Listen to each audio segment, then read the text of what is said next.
Ser podcast.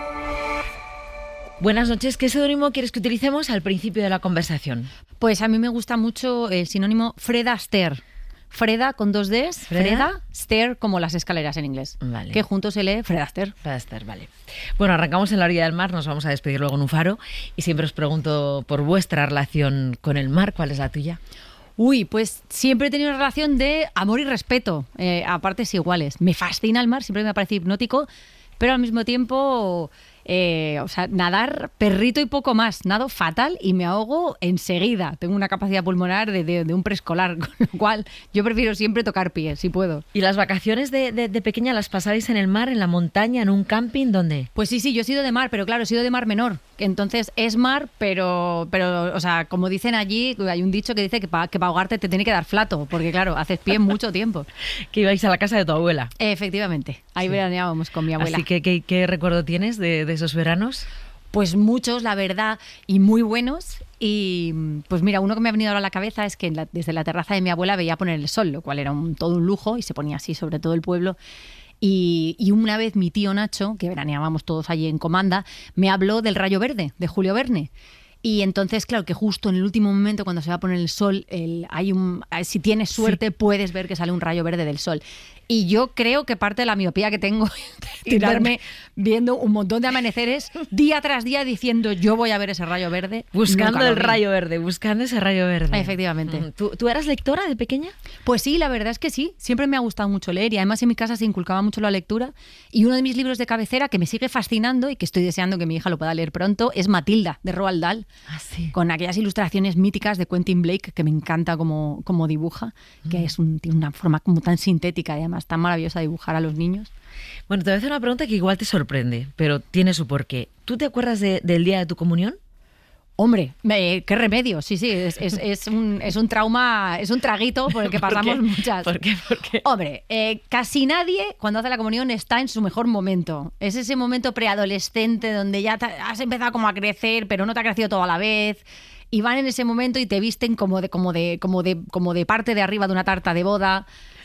Nunca sale bien. No, o sea, yo he visto a muy pocas niñas de comunión que digas, ¡ay, qué mona! Y lo digas de verdad. O sea, esas fotos que llevabas tirabuzones, ¿qué te hicieron? Pues no, a mí me hicieron un peinado. Yo en esa época llevaba pues un poco como la melena del Lord Farquaad, ¿sabes? De Shrek, el príncipe de Bekelar, si eres de mi generación. Y entonces eso, pues parecía una sota de copas de boda. Bueno, a ver, yo te pregunto esto porque un día, mucho más tarde, mucho después de aquella comunión, le dijiste a tu madre, el dinero que me habéis guardado de la comunión, sí, ya sé para qué lo quiero. Sí, por mi comunión me dieron una libreta. Si no recuerdo mal, pues es que claro, ahora al cambio igual estoy romantizando, pero no sé si me dieron 5.000 pesetas. Sí. Entonces me abrieron una cartilla como buena ahorradora y me dijeron, esto ya es para siempre. Y entonces, claro, yo aquello no lo moví porque tampoco sabía muy bien dónde invertirlo. En aquella época, pues mi máxima ambición era tener chabeles.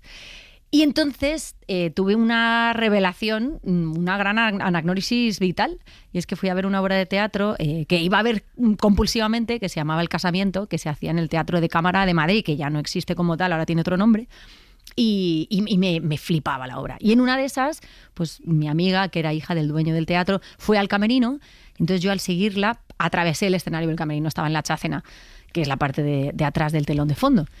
Y entonces paré en seco, me giré sobre mis pasos y me puse de frente a la grada vacía, porque la obra ya había terminado, pero esa sensación de apreciar el calorcito que daban los focos antes, ahora todos son de LED y ya no lo sabemos, pero antes tenían como un calor especial, y esa cosa como que en el teatro siempre hay partículas de polvo flotando, ¿no? Sí. Porque todo está lleno de terciopelos, techos altos, es difícil, ¿no? Tener la cosa prístina, entonces siempre hay como esa especie de cosa como de desván.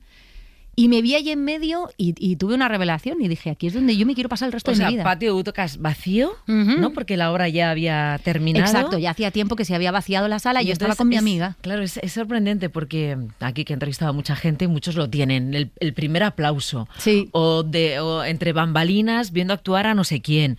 Pero claro, esa imagen de una niña en el centro de un escenario, con el teatro vacío, además ya se había terminado la función, porque podría ser antes, que estaba fresco todavía, y que tú tengas esa sensación, Sí. me llama mucho la atención. Sí, es que además me quedé plantada en mitad del escenario, miré los focos, miré las gradas vacías, sentí ese vértigo por primera vez.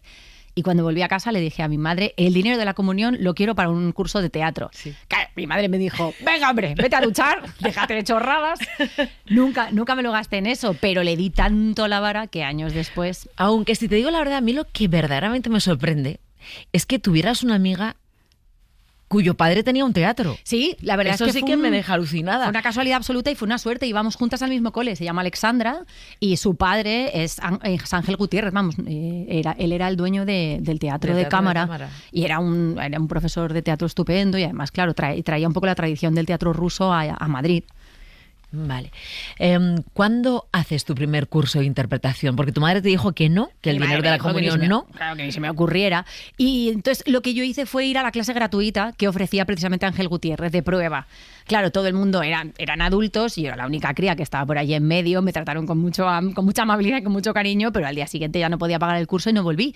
Pero aquello ya me quedó y entonces en cuanto terminé el colegio, lo primero que hice fue apuntarme a todos los grupos de teatro de la universidad. Fui al grupo de teatro de la universidad, me apunté a Historia de la Representación en mi carrera, también fui al grupo de teatro de Chaminade, que en esa época era un colegio mayor, sí. Claro, eran todos muchachos y entonces buscaban actrices de otros sitios que no durmieran en el colegio, claro, no había otra manera. Bueno, eso o hacerlo a la griega, ¿no? O a la Shakespeare y que solamente lo interpretaran hombres. Entonces nos buscaban a otras chicas para que pudiéramos interpretar los papeles femeninos y ahí empecé a hacer teatro y de ahí no me bajé jamás. ¿Qué te dice en la sala Hoyo 19, puede ser? Te has documentado muy bien, ¿eh? Sí, madre mía, vaya flashazo. O sea, visualízate ahí. Absolutamente. Hoyo 19 era un local que regentaba una chica que estudiaba con nosotros en Cristina Rota. En Cristina Rota yo hice una pandilla estupenda de gente absolutamente hambrienta, que eso era una maravilla de actuar, de hacer cualquier cosa. Nos volvíamos locos, nos disfrazábamos y nos íbamos a la calle a hacer performance, nos hacíamos teatro encima. Y entonces en Hoyo 19 hacían una especie como de rincón de monólogos, cuando todavía era una cosa, bueno, que estaba empezando y despuntando. Pero nosotros no sabíamos hacer stand-up, éramos actores, estudiantes de interpretación.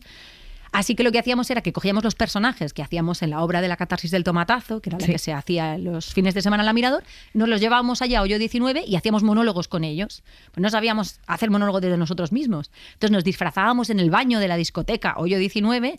Claro, entraba un señor y salía un torero y de repente, claro, la gente que estaba tomando una copa decía que me han puesto. O sea, que yo era un delirio. Entonces salíamos, nos subíamos ahí en un escenario diminuto y hacíamos el canelo y lo que hiciera falta y nos pagaban en copas, no nos daban ni dinero. Pero ¿y el público reaccionaba? O sea, ¿se callaba o seguía tomando la copa? Que eso puede ocurrir también, ¿no? Tomando el que hacen estos aquí. Claro, había una mezcla de repente notabais que el público, oye, captabais la atención de quien estaba ahí tomando copas. Bueno, no era el público más agradecido del mundo, porque claro, la gente al final ni había pagado por verlo, ni se esperaba algo parecido. Entonces, claro, estabas ahí en un rincón, capturabas la atención de 5 o 7. Bueno, y entre eso y los que ya estábamos esperando para subir al siguiente nos valía. Bueno, ¿por qué Ana Morgades ha puesto Fred Astaire? Pues es uno de mis seudónimos y me gustan un montón porque soy muy fan de los juegos de palabras.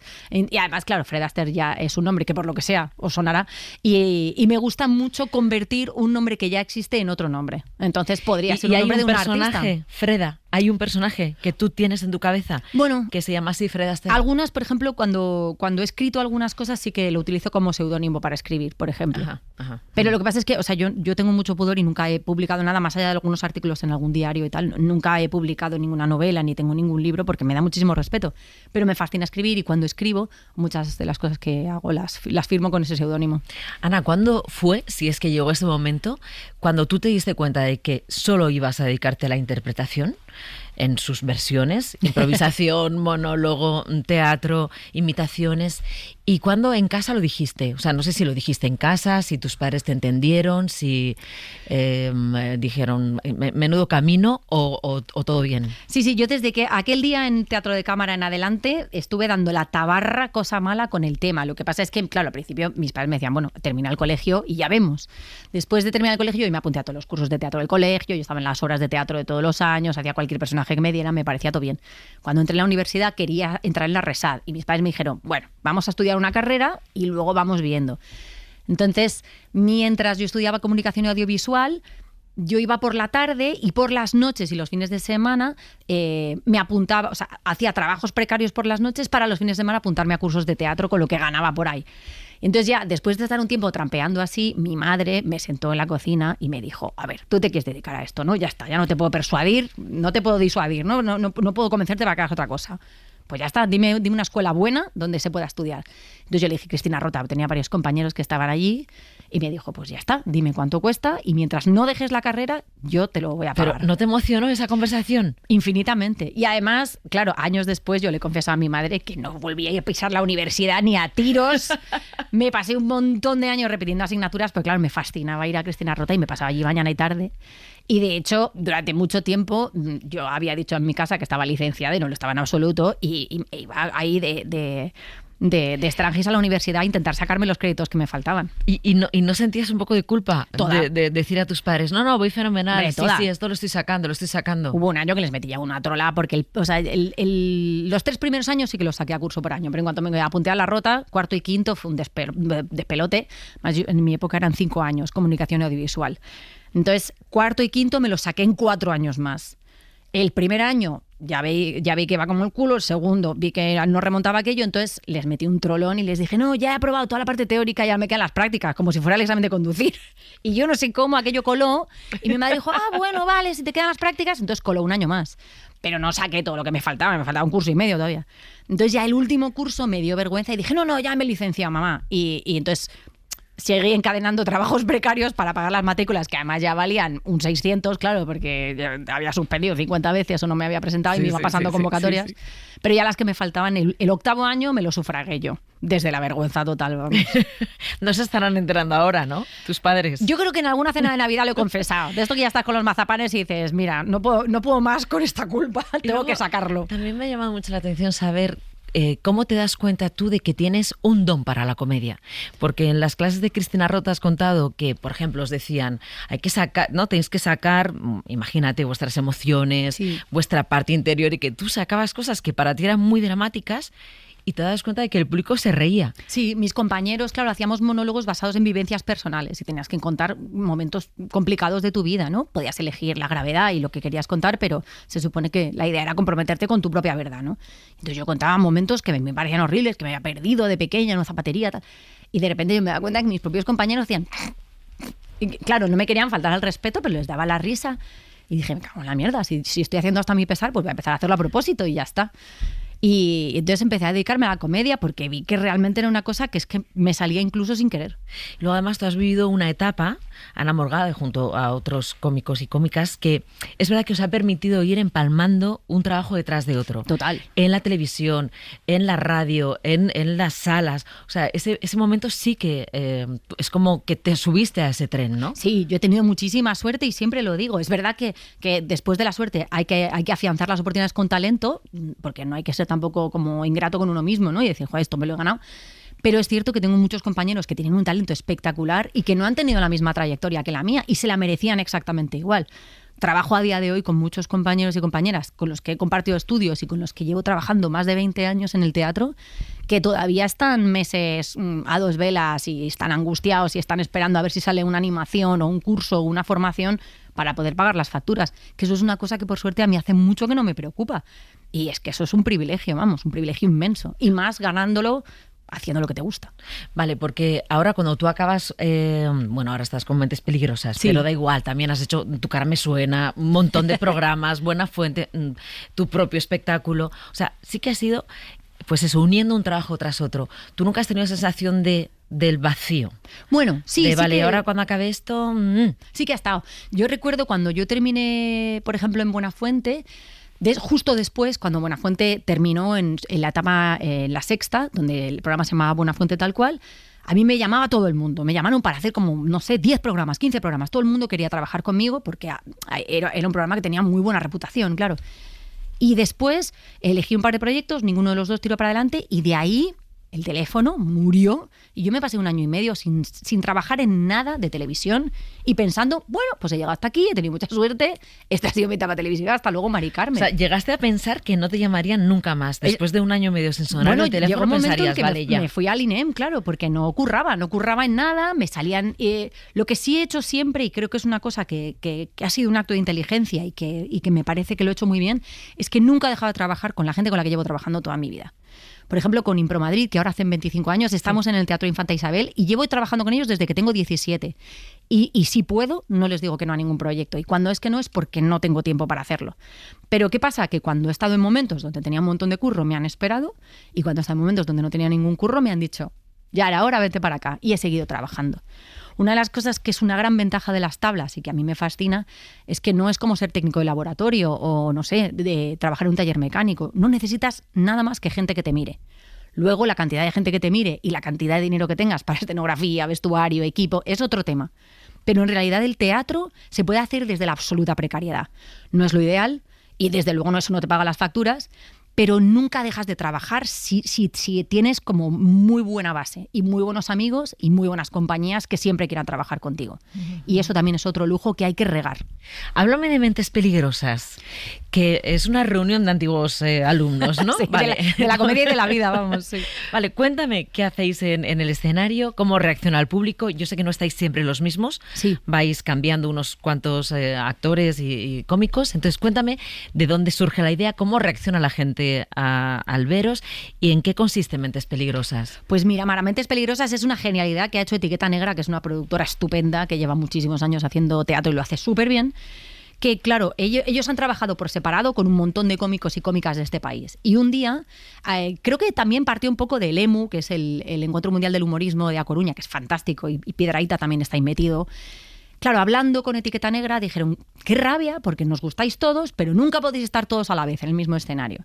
Y entonces tuvieron una idea totalmente visionaria que fue, bueno, no tenéis que estar todos a la vez. Siempre y cuando coincidas de 4 en 4, tenemos un show. La idea es crear un show que tenga su propia estructura y luego cada uno le da su toque. ¿Cuál es, digamos, el pretexto que hemos encontrado? Una reunión de antiguos alumnos, porque en realidad los cómicos, los antiguos alumnos de la comedia solo se encuentran si hacen un show. Es nuestra cena de Navidad, pero todo el año. Entonces nos juntamos todos y claro, para esa cena el invitado fundamental tiene que ser el público, porque nosotros no sabemos hacer reír si no hay nadie mirando. Pero vosotros vais con el papel aprendido o vais improvisando o cada uno tiene su comedia y su espacio. Claro, en este caso mezclamos dos cosas que creo que son muy molonas, que es que cada cómico tiene su momento para sacar su material, su repertorio, lo que mejor sabe hacer. Con lo cual, si tú como espectador vas a ver a Leo Harlem, sabes que vas a tener un momento de 100% Leo Harlem. Pero después hacemos sketches, momentos de encuentro, nos rompemos el uno al otro el ritmo, hacemos bromas. Yo, por ejemplo, propongo juegos de improvisación, como ese es un poco mi fuerte. Cuando viene Piedrahita hay magia. Cuando viene David Cepo, que es buenísimo con el crowdwork, que es esto de improvisar con el público y hablar con la gente, lo hace. Entonces, cada uno aporta su universo personal, pero luego también lo entremezclamos. O sea, que lo pasáis... Es increíble. Entre eso y que Leo siempre nos lleva a cenar a unos sitios que flipas. Vale.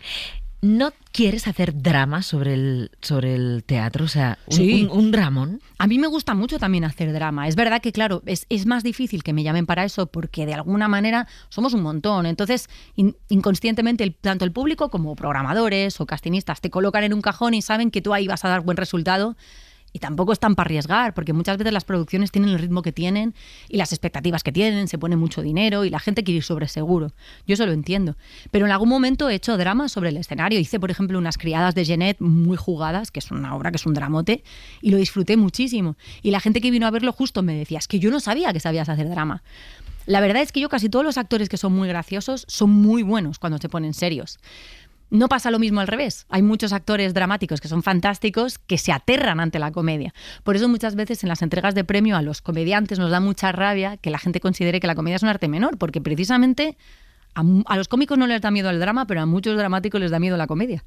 ¿Sabes que hoy sí escuchaba una reflexión de Juan Diego Boto, que un actorazo además, sí, y muy gracioso. Sí, pues él lo hacía, es un monólogo que él ha hecho en el programa de Wyoming, y entonces el final del discurso, del monólogo, era algo así, no sé si lo voy a decir bien, era algo así como, después de ver las noticias, estaría bien que vierais todo eso un programa de humor para saber dónde está la verdad.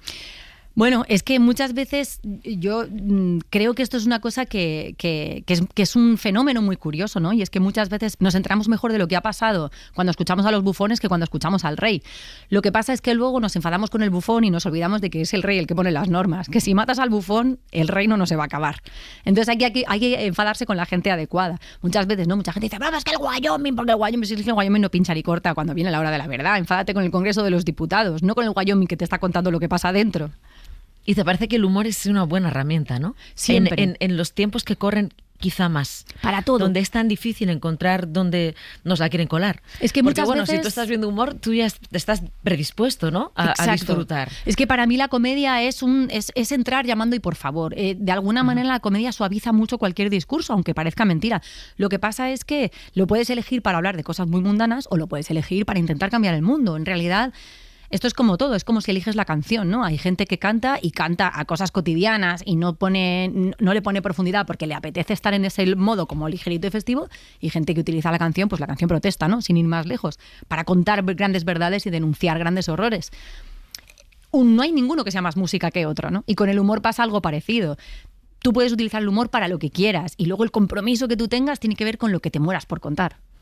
Ana, ¿tienes miedo al paso del tiempo? ¿Tienes miedo a que vuelva a ocurrir lo de un teléfono sin sonar? Pues mira, como ya pasó y no me morí, dije, vale, pues de esto no te mueres. Y es verdad que es un poco lo que te decía antes, Mara, que es que si no me lo invento. Siempre me ha pasado, cuando no tenía dónde ir a llamar para trabajar, me saqué mi espectáculo personal y funcionó bien. Sí. No tengo miedo. Morganadas eran, ¿no? Morgadeces, sí. Morgadeces, sí. Pero sí, morganadas sí. puede ser el siguiente, ¿ves? Es que esto es así. Ay, morganadas está bien también. Claro. Sí, sí, sí. Y la verdad es que, claro, también tengo suerte porque soy bastante apañada. Entonces, hay muchos actores, por ejemplo, que no saben escribir. Entonces, ahí estás vendido porque dependes de alguien que te dé la palabra. Pero a mí me gusta escribir. También tengo experiencia dirigiendo. Es verdad que luego hay que formar equipo porque no puedes hacerlo tú todo, no puedes estar en misa y repicando. Pero es verdad que como puedo apañarme en muchos campos, pues no me siento paralizada y no siento que dependa de que él se levante el teléfono. Y eso ya como que el tiempo me lo demostró y digo, pues fenomenal. Vámonos a un faro. Venga. Dime, ¿con quién te gustaría estar? Puedes estar sola, acompañada, encontrarte, reencontrarte. Ya sabes que la imaginación al poder. Y luego dime qué canción estaría sonando. Me voy a colocar así en un momento del día, como estos momentos confusos en que ya no sabes si está anocheciendo o amaneciendo, estos momentos donde te levantas a una hora y ves que el sol está a punto de salir o de ponerse. Y a mí lo que se me ocurriría con un mar en calma es escuchar a Leonard Cohen, por ejemplo. Me podría poner un Suzanne, que es una canción maravillosa, que siempre me ha gustado mucho y significa muchísimo para mí. Ah, ¿por qué? Pues la verdad es que Leonard Cohen me conecta con muchas cosas. A mi padre le gustaba un montón también Leonard Cohen y la primera vez que lo escuché en casa. Mi padre tiene un gusto excelente, la verdad. Luego hay cosas que compartimos y cosas que no, pero en mi casa se escuchaba Stevie Wonder, se escuchaban los Beatles, se escuchaba Bob Dylan, se escuchaba The Band, se escuchaban los Eagles, se escuchaban cosas increíbles. Sí, música, además a mi padre, como el folk americano, sí, le flipa. Sí. Y entonces siempre he tenido mucha suerte. Esta canción es que es una pasada. Y luego, por ejemplo, tengo un muy buen amigo que muchas veces me ha dicho que cuando escucha esta canción de alguna manera está chiflada con saltando en el río con plumas en el pelo, siempre le ha recordado un poco a mí. Y a mí me gustaría, ¿no?, ser la musa alguna vez de una canción maravillosa como esta. ¿Y con quién estarías en el faro? Pues la verdad es que es difícil elegir, porque tampoco hay mucho sitio. Y entonces ahí ya, esto es como las bodas. ¿A quién invito y a quién no invito? Pero si tuviera que elegir, la verdad es que en este momento de mi vida creo que estarían en un lado mi marido y en el otro mi hija. Y estaríamos los tres. Bueno, si estuvieran los dos no estaríamos plácidamente mirando al mar. Seguramente estaríamos con las plumas. Claro, jugando con plastilina, pintándonos la cara, en fin. Ana Morgade, ha sido un placer tenerte aquí. Qué maravilla, Mara. Muchísimas gracias, de verdad. Gracias, la verdad. Gracias. With your mind.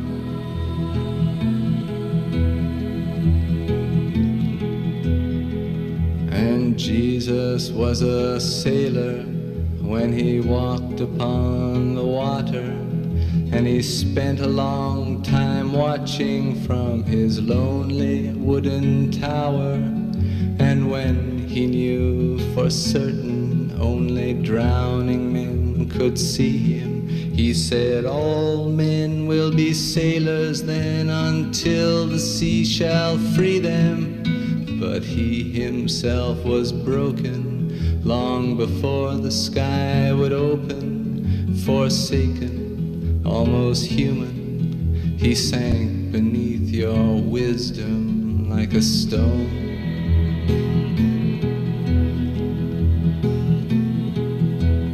And you want to travel with him, and you want to travel blind, and you think maybe you'll trust him, for he's touched your perfect body with his mind.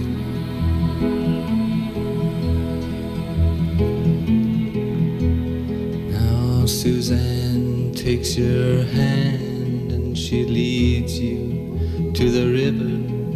She is wearing rags and feathers from Salvation Army counters, and the sun pours down like honey on Our Lady of the Harbor, and she shows you where to look among the garbage and the flowers. There are heroes in the seaweed, there are children in the morning, they are leaning out for love, and they will lean that way forever while Suzanne holds the mirror.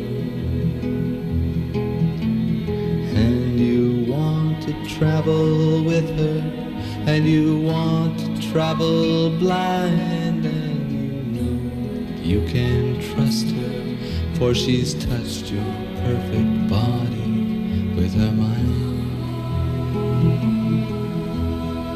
Para no perderte ningún episodio, síguenos en la aplicación o la web de la SER, Podium Podcast o tu plataforma de audio favorita.